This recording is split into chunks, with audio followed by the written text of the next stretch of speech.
তাবিজ লিখে গলায় ঝুলাবে অথবা হাতে ঝুলাবে এ কথা নয়। হাতে কেন ঝুলাবে, গলায় কেন ঝুলাবে? তাবিজ গলায় ঝুলানো নয়। কোরআন আল্লাহ তাআলা নাজিল করেছেন তাবিজ ঝুলানোর জন্য নয়, তাকে রেখে দেওয়ার জন্য নয়। কোরআন পড়ে পড়ে মানুষ আমল করবে, এই জন্য কোরআন নাজিল করা হয়েছে। তো আমাদের দেশের কিছু কিছু ওলামায়ে কেরাম বলে যে আমরা তো মানুষকে তাবিজ দেই না, কোরআন লিখে লিখে দেই। একটু খেয়াল, আমাকে লক্ষ্য করতে হবে। আপনি বাড়িতে গিয়ে দেখেন আপনার সন্তানের কোমরে তাবিজ ঝুলানো আছে, কোরআন আপনার সন্তানের কোমরে গিয়েছে কিভাবে? বুঝেন না কিছু? আপনি বাড়িতে গিয়ে দেখেন না আপনার নাতিপুতি সন্তান, এখানে অনেক মানুষ আছে যাদের কোমরে গলায় তাবিজ ঝুলানো। তাবিজ কেন এ বিষয়ে আলোচনা করছি, খুব লক্ষ্য। তো ওলামায়ে কেরাম বলে থাকে যে আমরা তাবিজ দেই না। তাবিজ বুঝেন, ওই যে 1 2 3 4 5 7 আরবিতে লিখে লিখে দেয়, ওগুলো তো বাতিল, ওগুলো চলবেই না। তারা বলে আমরা কুফর শিরক করি না, আমরা কি করি, কোরআন লিখে লিখে দেই। ঠিক আছে না? এভাবে বলে।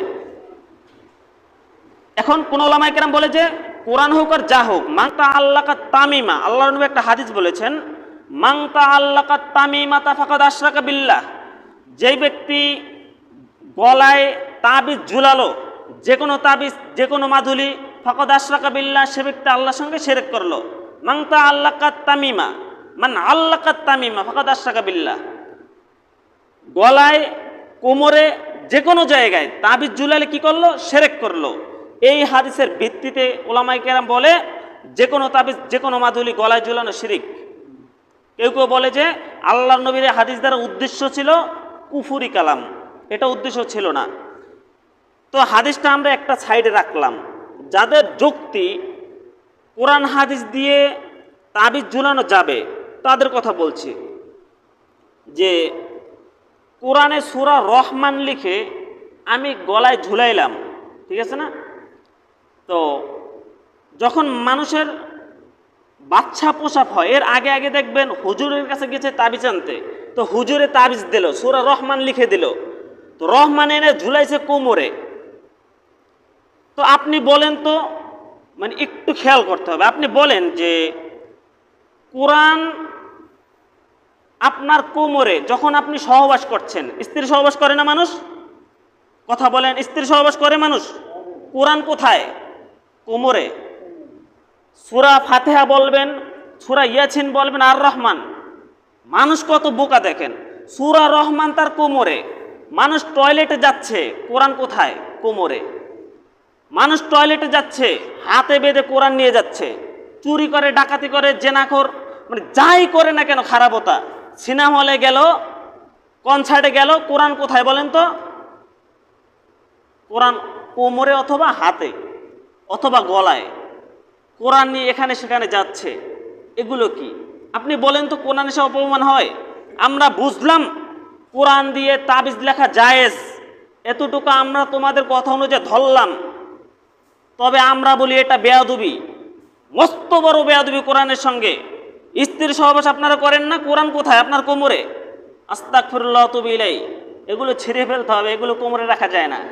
কোরআন তাবিজ লেখে গলায় ঝুলানোর জিনিস নয়। আল্লাহ নবী সাল্লাল্লাহু আলাইহি সাল্লাম, তাকে জাদু করা হয়েছে, আল্লাহর নবী তাবিজ লেখে গলায় ঝুলান নাই। পরিষ্কার বুঝুন, আল্লাহর নবীকে জাদু করা হয়েছে, মারাত্মক জাদু। এত বড় জাদু কাউরে কেউ করে না। আল্লাহ নবী কোরআন রেখে গলায় ঝুলান নাই। একটু এরাই জাহান্নামে যাবে আগে, বাস। যারা তাবিজ কবজ দেয় এরা শিরিক করে, যারা তাবিজ কবজ নেয় এরাও শিরিক করে। মান তাআল্লাকা তামিমা ফাকাদ আশরাকা বিল্লাহ। আল্লাহ নবী বলেছেন যেই ব্যক্তি তাবিজ ঝুলালো সেই ব্যক্তি শিরিক করলো। তাবিজ ঝুলানো শিরিক। সাহাবায়ে কেরাম তাবিজ লেখা জানতো না, তারা তাবিজ দিত না। তো আমরা এসে তাবিজ গলায় ঝুলাই, মাদুলিতে ঝুলাই। তাবিজ ঝুলানো শিরিক, এটা ঝুলানো যায় না। এখন কথা হইল, যাহারা বড় বড় হুজুর তারা কি হাদিস পড়ায় না? বুঝলেন তো? প্রথম আমরা জানলাম কি তাবিজ ঝুলানো যাবে না। যারা বলে তাবিজ ঝুলানো যাবে, এরপরে আমরা ঝুলাবো না কেন? আমরা কোরআনকে সম্মান করি, আমরা কোরআন নিয়ে টয়লেটে যাব না, আমরা কোরআন সাথে নিয়ে সিনেমা হলে যাব না, কোরআন সাথে নিয়ে সিগারেট বিড়ি তামাক এগুলো খাবো না। বুঝলেন তো? কি ক্লিয়ার? যার সাথে যত তাবিজ আছে, বাসায় বাড়িতে যত তাবিজ আছে, সমস্ত তাবিজ ছিঁড়ে ফেলতে হবে, খুলে ফেলতে হবে। কোনো তাবিজ ব্যবহার করা যাবে না। রুকিয়া রুকিয়া করেন, ফুফা দেন, আল্লাহ তাআলার কাছে বিশ্বাস রাখেন, আল্লাহ তাআলা সব ঠিক করে দিবে।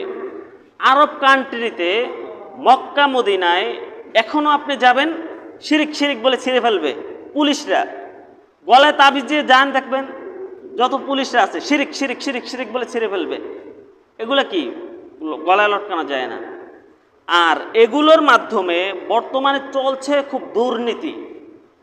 আমি আপনাদেরকে কই, এদিকে নারিকেল গাছ আছে না, নারিকেল গাছ, নারিকেল গাছের শিকড়, আমি একটা বেলেট নিলাম আর একটা লাল সুতো নিলাম, নারিকেল গাছের গোড়ায় বৈশা বৈশা নারিকেলের শিকড়গুলো ছিললাম, ছিলে 2-3টা করে সুতা দিয়ে বাঁধছি, বেঁধে বাজারে গিয়ে একটা মানে লেকচার দিলাম। যা শরীরে আছে কষা তার থাকে না কোনো দশা। এই যে লেকচার দেয় না, আসুন আমার প্রচার মাইক লক্ষ্য করে এখান থেকে 3টা ট্যাবলেট নিয়ে যান অথবা তাবিজ নিয়ে যান, রাত্রবেলা হালকা গরম পানি দিয়ে গিলে খাবেন, সকালে উঠে একবার মলত্যাগ করবেন, যত ময়লা আবর্জনা অ্যাসিড পেটটা কাঁসায় নামাই দেবে। প্রত্যেকটা প্যাকেটের মূল্য কয় টাকা? 20 টাকা 20 টাকা 20 টাকা। প্রত্যেকটা প্যাকেটের মূল্য 100 টাকা। কোম্পানি প্রচারের জন্য নিচ্ছি 20 টাকা। এখন মুসলিম জাতি এ তো বোঝে না, এরা চিন্তা করে 100 টাকার মাল 20 টাকায় পাচ্ছি, তাইলে তো আচ্ছাড়া করা যায় না, ঠিক আছে না, এটা নিয়ে যাই, অথবা কবে ফিরিয়ে দিচ্ছি। তো আমি ওই কাজটা করলাম যে নারিকেল গাছের শিকড় দিয়ে তাবিজ বানাইয়ে বানাইয়া বাজারে গিয়ে বসলাম, বসে মানুষকে এভাবে লেকচার দিলাম। মানুষ জমবে না? জমে, মানুষ জমে, মানুষ জমে জমবে, আর আমার থেকে কিনে নিয়ে যাবে। আমি কি বিক্রি করলাম? এই যে ধোকাবাজি। আল্লাহ নবী এক বাক্যে বলেছেন, মান আল্লাকা তামেমা, যেই ব্যক্তি তামেমা ঝুলাবে, তাবিজ ঝুলাবে, যে কোনো তাবিজ, যে কোনো মাদুলি, ফাকাদ আশরাকা বিল্লাহ, ও আল্লাহর সঙ্গে শিরিক করলো। কথা ক্লিয়ার? অনেকের মনে খারাপ লাগবে, আপনি তাবিজ এগুলো ব্যবহার করবেন না। বিশ্বাস থাকবে কার উপরে? আল্লাহর উপরে। সমস্ত ক্ষমতার মালিক একমাত্র আল্লাহ। আর আল্লাহ তাআলা মানুষকে বানাইছেন শ্রেষ্ঠ জাতি হিসাবে। এই মানুষকে ভয় করবে সমস্ত জাতি, সমস্ত জাতিকে মানুষ ভয় করবে না। বিষয়টা বুঝছেন? জিনকে আপনি ভয় করবেন না, জিন আপনাকে ভয় করবে। শয়তানকে আপনি ভয় করবেন না, শয়তান আপনাকে ভয় করবে।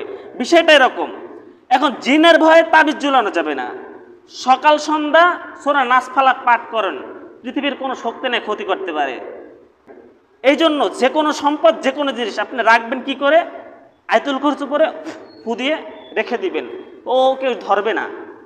আপনি টাকার বস্তা আলুর ভিতরে ফালাইয়া রাখবেন, ও কেউ ধরবে না, ও চেনবেই না মানুষে।